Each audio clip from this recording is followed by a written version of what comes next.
ओम मध्यशुधाब्दी मणिमण्डप रत्नविधि सिंहासन परिगतां परिपीत वर्णां पीताम्बरनवाल्य विभूषितांगी देवी नमामि धृतमुत्कर वैरि जिह्वाग्रुमादाय करेण देवीं वामेन शत्रुना परिपीडयन्तीं गदाभिघातेन च दक्षिणेन पीताम्बरार्धद्विभुजां नमामि ओं ह्रीं बबलां सर्वदुष्टानां वाचां मुखं पदं स्तम्भाय जिह्वां कीलाय बुद्धिं विनाशाय लिंग ओं श्रीमत् शत्रुनाशिनी बबलामुखी वै नमः। পৌরাণিক মতানুযায়ী অক্ষয় তৃতীয়া বছরের এক বিশিষ্ট শুভ দিন। এই দিনেই প্রাণ প্রতিষ্ঠিত হয় তারাপীঠ ছিন্নমস্তা মায়ের মন্দিরের।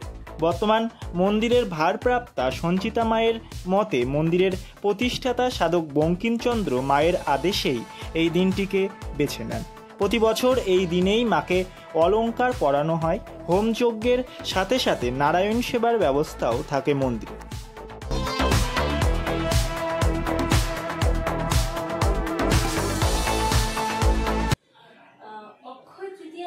তৃতীয়া অক্ষয় মানে যার ক্ষয় নেই। তো এবার বলি এই যে তৃতীয়া কাউন্টিং গুলো হয় কিভাবে হয়, সেটা হচ্ছে পূর্ণিমা আর অমাবস্যা।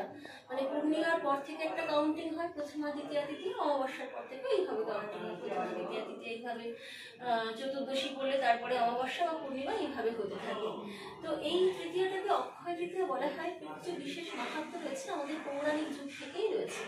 যেমন এই তৃতীয়াতে মহাভারত যে লেখা হয়, তো বেদব্যাসের মুখ থেকে শুনে গণেশ মহাভারত লেখা শুরু করে। এই তৃতীয়াতে কিন্তু কুবের দেবতা, যাকে ধন দেবতা বলা হয় বা ধন কুবের বলা হয়, কুবের দেবতার লক্ষ্মী লাভ হয়।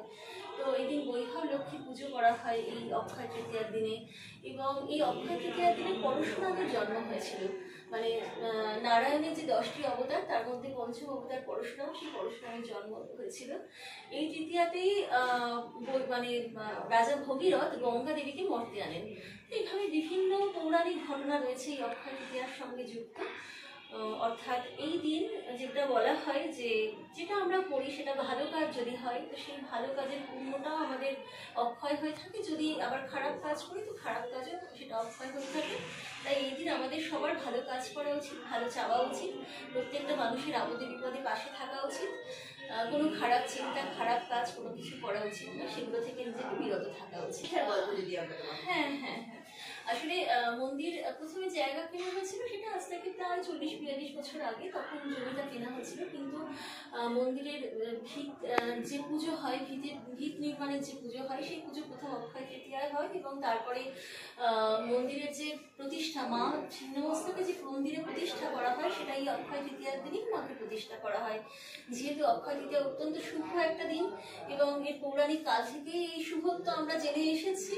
তো এই দিনটিকে সাধক বঙ্কিমচন্দ্র বেছে নিয়েছিলেন এবং সব থেকে বড় কথা, এখানে ছিন্নমস্তা মায়ের আদেশেই তিনি এটা করেছিলেন, দেবী ছিন্নমস্তার আদেশ। হ্যাঁ, প্রথমেই বলি স্পেশাল সব থেকে এই জায়গায়, কারণ হচ্ছে আমাদের ছিন্নমস্তা মায়ের কাছে যে 6টা ঘট রয়েছে, এই ঘটটা স্থাপন হয়েছিল কিন্তু অক্ষয় তৃতীয়ার দিন। সারা বছর এই ঘটের ভেতরে যা থাকে, জল সুরা ইত্যাদি যা যা মূলত থাকে, সেগুলো কিন্তু সারা বছর কিন্তু হাত দেওয়া হয় না, মানে এইভাবেই থাকে। আর এটা চেঞ্জ করা হয় এই অক্ষয় তৃতীয়ার দিন। অক্ষয় তৃতীয়ার দিন ঘটের জল বার করে আবার নতুন করে তাতে জল সুরা বা বিভিন্ন দ্রব্যাদি দেওয়া হয়। আর এছাড়া যেহেতু মন্দিরের প্রতিষ্ঠা দিবস, সেই জন্য মাকে কিছু বিশেষ ভোগ নিবেদন করা হয়। এবং এই দিন শিষ্য ভক্ত যারা আসে তাদের প্রত্যেকেই, দর্শনার্থীও যারা আসে তাদের প্রত্যেকেই আহারাদি ব্যবস্থা করে দেওয়া হয়। হর্ষকরিং হর্ষরিং ত্রিপুরা ভৈরবী দেবৈ স্বাহা, হর্ষরিং হর্ষকরিং হর্ষরিং ত্রিপুরা ভৈরবী দেবৈ স্বাহা, হর্ষরিং হর্ষকরিং হর্ষরিং ত্রিপুরা ভৈরবী দেবৈ স্বাহা, হর্ষরিং হর্ষকরিং হর্ষরিং ত্রিপুরা ভৈরবী দেবৈ স্বাহা, হর্ষরিং হর্ষকরিং হর্ষরিং ত্রিপুরা ভৈরবী দেবৈ স্বাহা, হর্ষরিং হর্ষকরিং হর্ষরিং ত্রিপুরা ভৈরবী দেবৈ স্বাহা, হর্ষরিং হর্ষকরিং হর্ষরিং ত্রিপুরা ভৈরবী দেবৈ স্বাহা, হর্ষরিং হর্ষ। হ্যাঁ, উপাচার তো সব থেকেই বড়। উপাচারের পার্থক্য হয় এই কারণে, যেহেতু ঘটের জলের পরিবর্তন হয়, ঘটটাকে পুরো ঘট চেঞ্জ করা হয় না, কিন্তু আমাদের ঘটের ভেতরে যে ইনগ্রেডিয়েন্টস সেটা পরিবর্তন করা হয়। তাই পুজোর উপাচার অবশ্যই নতুন অনেক কিছু লাগে। প্রতিদিনের যে নিত্য নৈমিত্তিক উপাচার তার থেকে অনেক বেশি কিছু উপাচার এই দিনের লাগে। আর পুজো বলতে পুজো এমনি নিত্যদিন যেভাবে পুজো হয় সেভাবেই পুজো হয়, কিন্তু এর আগের রাত আমরা সারা রাত জেগে এই ঘটের প্রতিষ্ঠা এবং নতুনভাবে আবার ঘটকে প্রাণ প্রতিষ্ঠা করা হয়। এটা বিশেষভাবেই হয়, এটা একদমই আলাদা। এই দিনটা আমাদের প্রত্যেকের জন্য খুব আলাদা।